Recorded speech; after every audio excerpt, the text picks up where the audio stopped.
Hey guys, welcome back to the FOAMfrat podcast. Tyler and Sam, and today I'm talking to Shaylah Montgomery. Shay is one of the newest members of the FOAMfrat team, and she's building out her portal in studio called Path to Flight. It's going to be all of the videos that are in studio, but she's also making custom videos showing you the pharmacology, decision-making, even like documentation if you're trying to get into the critical care flight realm. So I had her on. We had a really good discussion on different thought processes, differentials, checklists, and then something called recognition prime decision making.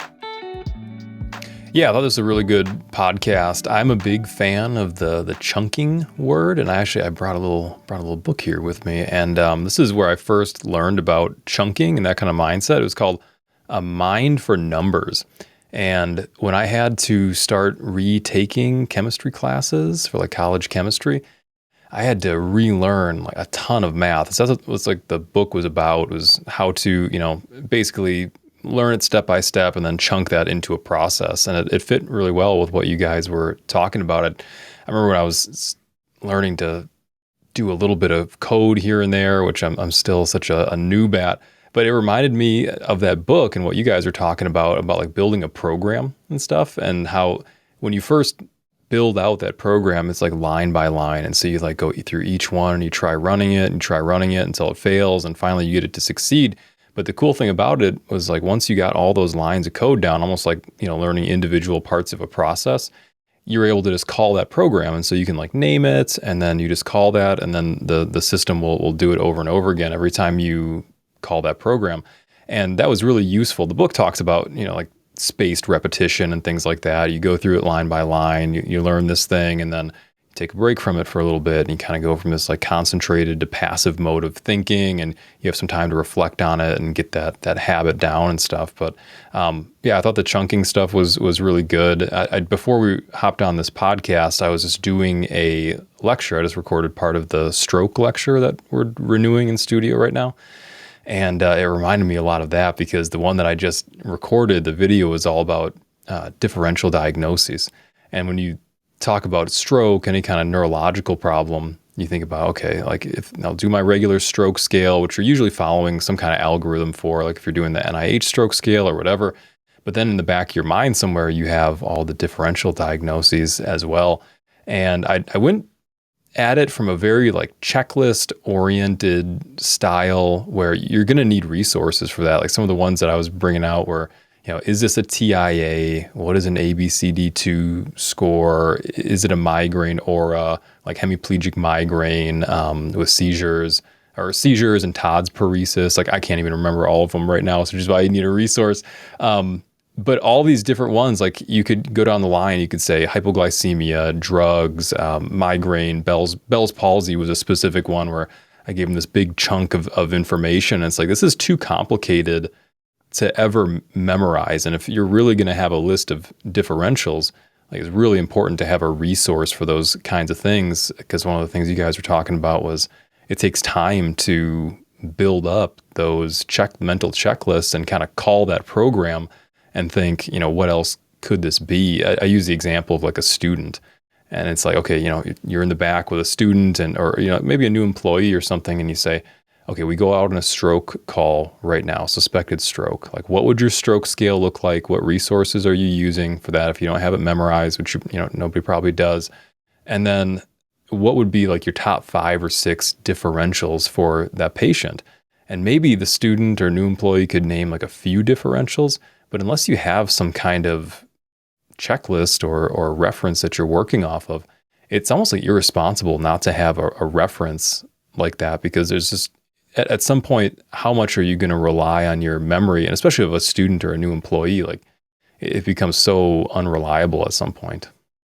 Yeah, it's interesting when you take, like you were given the example of software development or coding. You code a function and you say, hey, when you see this, do this, or if this, then this, and you give it a rule to go by, and it'll keep doing that. But one of the things that we've noticed, like as we've worked with our developers on Studio, is sometimes there's variables that you just don't think of, right? There's events that are thrown into the equation that you didn't think were going to pop in.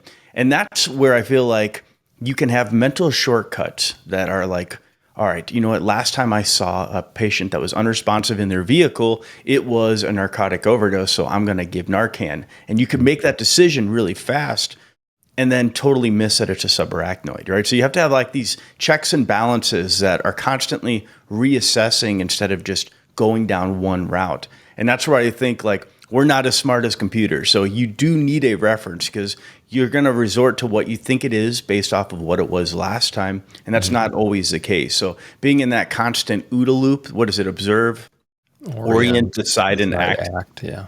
Yeah, constantly just reassessing. Did something change? Is this fitting? Is something just a little bit different that's making me want to go down a different route? So yeah, awesome podcast. She did a great job with it. She's got a really cool class too on autopilot, the nuances of autopilot, and she goes into the decision-making process in flight, and then how sometimes you can just get comfortable and just go on autopilot, which sounds like a cool thing, right? Going on autopilot, but it can, steer you in the wrong direction. So should we go down to the podcast?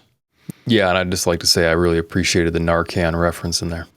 All right, let's go. So this class I'm working on is actually about autopilot. And the reason I came up with it is because I had the question of, when is autopilot helpful, where we have to learn habits and to help improve our workflow? We need a little bit of muscle memory in order to just have the flow of our job go correctly. And when is that autopilot actually hindering us where we might not realize that we're doing something wrong?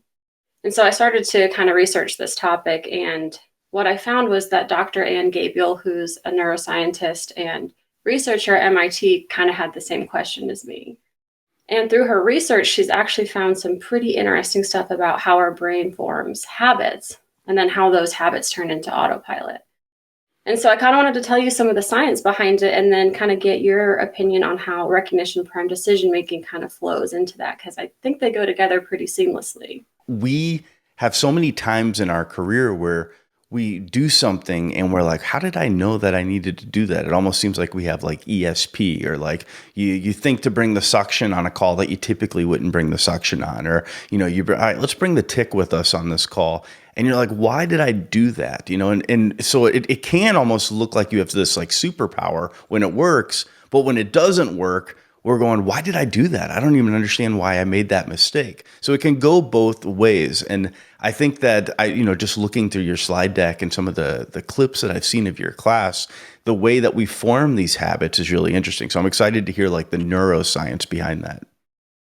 Yeah, it's pretty cool. They actually did a couple different studies on rats that nobody had ever done before. And what they found is that there's a certain part of the basal ganglia that's responsible for habit formation. And the entire time that we learn a new habit, the basal ganglia just fires. And what it's trying to do is figure out what small movements go together to get us to a certain goal. So when we're learning a habit, it's just firing away, trying to see what little movements we need to basically put into what's called a task bracket. And once it learns what those movements are, it chunks it. And it says, okay, the next time you do that habit, I don't even need to think about it because I have this task bracket that I know you're going to perform to get me to that goal. And what's cool is the basal ganglia actually works in conjunction with our prefrontal cortex. And that part of our brain is like our master. It's aware of what we're doing and it uses our big brain power. But what it's responsible for is monitoring our external environment. So when we go to do a task and we're pretty sure that the behavior we're doing is going to get us to our goal, we'll continue to do that behavior unless something in our external environment changes. And if the prefrontal cortex sees that something has changed to make our task set unreliable, it will immediately try and ditch that task that we're using and find a new one. And the way that it does that is by us getting experience. So if we don't have another task bracket to rely on, we're going to have a lot of trouble in that moment trying to decide what movements we should use to still get us to the same goal. And it was that made me really think about, okay, that sounds a lot like recognition prime decision making. Yeah, absolutely. The RPM model was really like coined by this American psychologist named Gary Klein. And he was super interested in like the naturalistic decision making, essentially exactly what you just said. And he was trying to figure out why these like New York firefighters were able to, and they were like the chiefs. They'd pull up, they'd have this big high rise fire and they'd be like, okay, back the people up to here, you go in here, you go in there. And he's like, you didn't see them actually sitting there thinking about it. They were just doing it. And so they followed these New York City fire chiefs around, and they followed other professions as well. And what they found is that the reason that they were so fast is because they recognized a situation, and then that's what primed their decision making on it. And it was like, well, this worked last time, so let's try it this time. And that's probably a good model, 90% of the time. You have a patient that's unresponsive, we check a glucose. We think about, Narcan. Did they overdose on something? Did they have a brain bleed? We start working through like that script in our head. However, you can have like this diagnostic momentum that makes you go on autopilot and just assume it's something else, which is why you see a patient who has a brain bleed get 20 milligrams of Narcan because, well, this is what it was last time. Why is this not working? And so there's this, the OODA loop cycle where you observe, orient, decide, and act, and you're constantly reassessing, well, is this what I think it actually is? And so the question that comes up then is, I'm a new paramedic, or I'm a new flight clinician, or I'm a new nurse. How do I just have to wait to get all this experience? Like, how can I streamline this so it doesn't feel like I'm just practicing on patients until I can build up enough of a task bracket, like you mentioned, that allows me to pull from experience? So what would your advice be to someone who's just getting into this and doesn't want to wait 10, 15 years to be able to have the superpower of RPM? Well, I think a little bit of it is you just do have to wait. You just do have to work. But working doesn't necessarily have to mean picking up as many shifts as possible to treat as many patients as possible. There's a lot of different ways that we can gain that experience on our own. And it really just comes down to kind of taking your own initiative. So for one, when you're working in a diverse setting, because you want to get a broad range of experience, not just working in one particular setting, that's going to build up that experience faster. And then really continuing education on your own, like read case studies, look at evidence-based practice, because even just reading something or reading cases or running things by our peers, that's also us gaining experience. So we don't have to actively be working on a call to try and build that repertoire up in our filing cabinet to be able to pull from those things. And then I also think this kind of hits hard on why it's really important when we have new clinicians that we put them with very experienced people off the bat, so that we're building up good experience right from the beginning, and we're not throwing them out there just to make mistakes and learn from them. And I mean, that's really the safer way to do it. But yeah, and in your talk, you have the different types of like working with an experienced clinician, or as they call it, like in our industry, like, oh, green on green, two people who are brand new working with each other and like trying to figure it out together. What's interesting is I've recently tried to dive into a profession, or an industry, I should say an industry, but really a profession that I've never had any real formal training on, with animation, computer animation and 2D animation.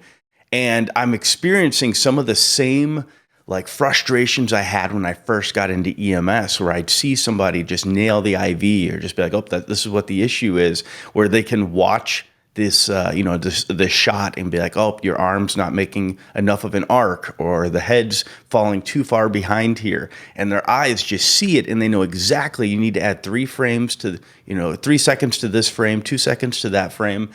And the biggest thing that I've taken away is I feel like I know how to learn better now. Like, I know the things that are important to make me feel like I'm streamlining the learning process. And one of those things that I really value now is watching someone else's workflow.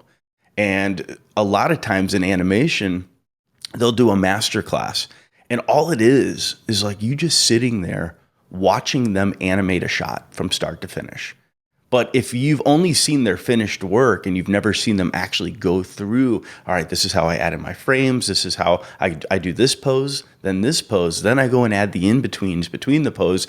And I think of that in EMS with putting someone with an experienced clinician, or also like you hear like Weingart talk about with shadow boxing, where you play a clip and you have the new clinicians say what they would do, and then you bring in an experienced clinician and have them say what they would do, and then they compare those thought processes with each other. So the world of psychology is getting really good at pinpointing how you go from zero experience to learning all of these naturalistic decision-making techniques and these heuristics that can help you in the long run. And so I think what you said is like super valuable, like being with an experienced clinician And if you are that experienced clinician, realizing that they're watching how you're making these decisions. And I just had somebody reach out to me the other day on Facebook Messenger, and they're like, "Hey, I've had I'm a brand new medic. I spent this many years, 10 years as an AEMT, I want to say it was. In my last RSI, like we resuscitated, did everything right, and as soon as we intubated, the patient got bradycardic. And then there was one other situation where they had done an RSI, and afterwards the patient got bradycardic. So he's got 2 RSIs, and they both went bradycardic. And he's like, this is what we did. This is what the vitals were. Can you explain why that patient went bradycardic? And I said, I don't think there's an explanation. I mean, sometimes there is, but if you flipped a coin 2 times and it landed on heads both times, then you would say, well, then that you wouldn't say, well, this isn't a fair coin. There's something wrong with this coin. You would just say, well, I haven't flipped it enough, right? I'm in that empirical probability area where you work with somebody who's flipped that coin 50, 100 times. They're going to be able to say, you did everything right in this situation. It's just a stochastic event that these both occurred, that they both got bradycardic. And you can really get hung up. There's like a fine line between reflecting and then trying to correlate those reflections with things that you think are the cause. Like, oh, well, last time I had a cardiac arrest patient, I gave him bicarb and we got a pulse back. It must be correlated with that, So when you're talking about the recognition prime decision making, you asked me what I felt. What do you think is the most helpful thing that a new clinician can do when trying to build up their experience and be able to recognize cues better? Yeah, I think workflow, exactly that, just like those workflows, watching how somebody works through decision-making processes and then asking, inquiring. And one of the biggest things that I see new providers miss is they drop off the patient, they go make up the cot, and they clear the call. And I remember somebody telling me very early on, go up to the physician and say, is there anything we could have done better? Is there anything that you would have liked to see us, do in transport that we didn't do now? Typically, if you drop off a patient and they do an intervention within the first few minutes, you probably should have done that intervention. If you drop off a patient and they're like, we got to give blood now, you probably should have done a transfusion. If they intubate right away, you probably should have intubated. So getting that feedback, while it's not perfect, I mean, it's not like the physician that's taking care of that patient is doing the exact thing that patient needs. Sometimes we know that doesn't happen, but they do have a lot of experience. So I would ask, well, why would you do that? What's the reason that as soon as we came in, you put a cervical collar on? What was the reason behind that? So you have to filter it, but that is so valuable. I've had so many physicians say, you know what, you probably should have done this. And I'd be like, well, why? And then they explain how they got to that decision. And I'm like, okay, that makes a lot of sense. That's one thing that I touch on a lot in some of these classes is like medicine is not just memorization, because you just physically cannot just memorize everything. Like you need to learn how the body works and why. And once you do that, then you can actually start to use critical thinking about what decisions you'll use, because you don't want to just memorize everything, because then you're not actually getting the concept of why we're doing what we're doing. And I think that's where personal study really helps, like learning the in-depth physiology or picking a doctor's brain. I think that's where you get a lot of that. Yeah, a doctor or your nurse partner, when you're a new flight clinician, like a flight paramedic, from the paramedic side, I was like, hey, like my partner has sat in an ICU watching these pressors and titrating them for 12 hours, maybe even multiple days with the same patient. They've seen this drug longer than the 15 to 20 minutes that I've seen it. They know that it can cause this necrosis if it starts to infiltrate. Like there's a certain model that even your partner has that maybe you don't have yet. As you first start off, I know you had experience as a paramedic as well, but a new flight nurse coming on may get to a triage situation, a mass casualty incident, and be like, whoa, this is not like anything I've experienced before. Or a car accident with extrication, and be like, do we get in the car? Do we not get in the car? Do we wait for them to bring it to us? And then they can tap into the paramedic's mental model and their decision-making and their experience.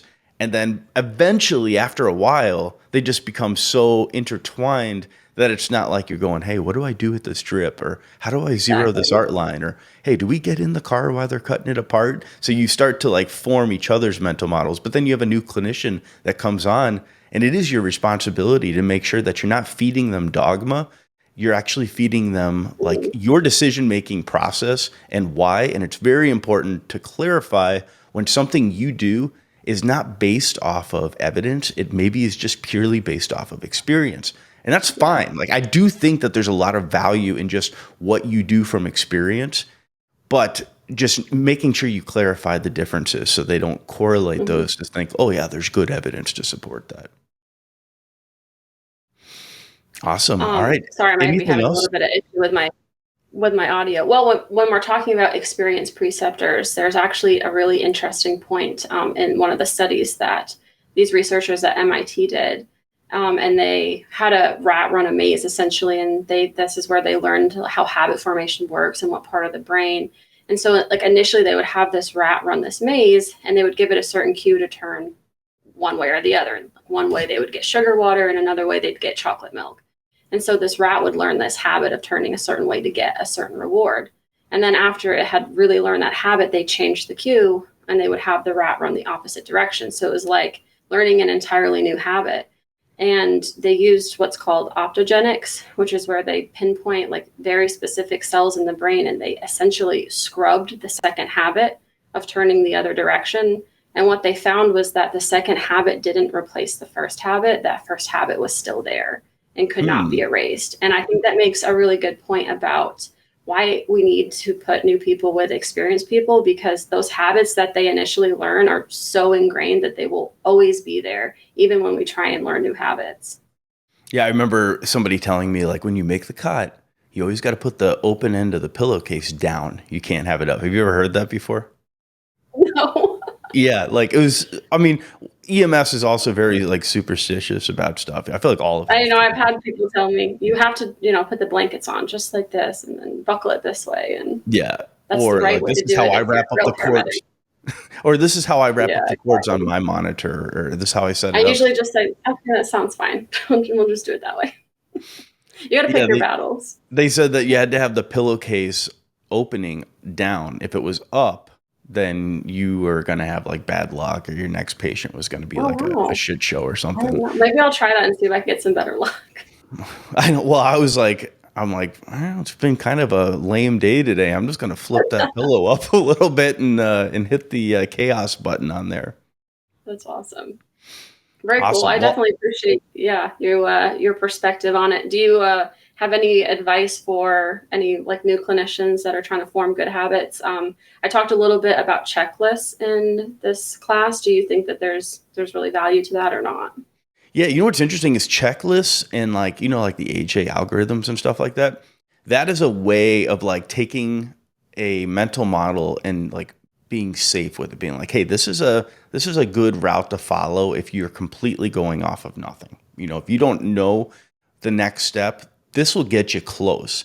There's obviously like nuances and there's like areas where you deviate, or some people will shortcut and they'll go to something else, which is what heuristic is like a mental shortcut that people take. They go, hey, I know you're supposed to do all of these things, but I'm pretty sure that that patient that's got a fistula in and has a wide complex bradycardic rhythm is actually hyperkalemic, and they don't need atropine, and pacing's probably not going to work. So you like mentally go through that shortcut and say, I'm going to land here, which is why I thought like bradycardia was a perfect one to frame this recognition prime decision Mhm. making with, because there's certain things you could try and you could do, and you may arrive at the same place, but the experienced provider is going to get to that place a lot quicker. And we know that being quicker to help somebody could make the difference between them coding or not going into cardiac arrest. So it's extremely valuable. But checklists are valuable because they are not there to tell you what to do, but to make sure you did the things you think you did. So, Good did point. we put the end tidal Mhm. CO2 on? Did we do this? Did we do that? Yeah, those are all on there. And then algorithms are good to study mental flows and models. But what I find really helpful is to maybe after a call, go up to your partner and be like, could you like an AHA like form could you map out your decision-making process? So like why you did this, why you did that, and like just sketch it out. And I did that with like, Yeah. okay, you have a low pressure alarm on your ventilator. What's the first thing you look at? Are you looking at the patient to see if it got disconnected? Are you looking at like the cuff on the endotracheal tube? Are you looking for a disconnect? And I think it would be really cool if you could like put glasses on somebody and then like take an experienced like 20, 25-year clinician, give them an alarm, and then see where they look and the sequence in which they look. And if there's some sort of pattern between the way they do it and another experienced clinician or an anesthesiologist, and trying to mimic those things. And really, it comes down again to watching other people's workflow. You just got to make sure that the workflow you're watching is one that's working for them. Exactly. Yeah, that's a very good point you make. Awesome. Well, I am looking forward to seeing this class. It'll be up in your portal. And if you guys are interested in learning more about this, you can hit us up at flightnershay@FOAMfrat.com.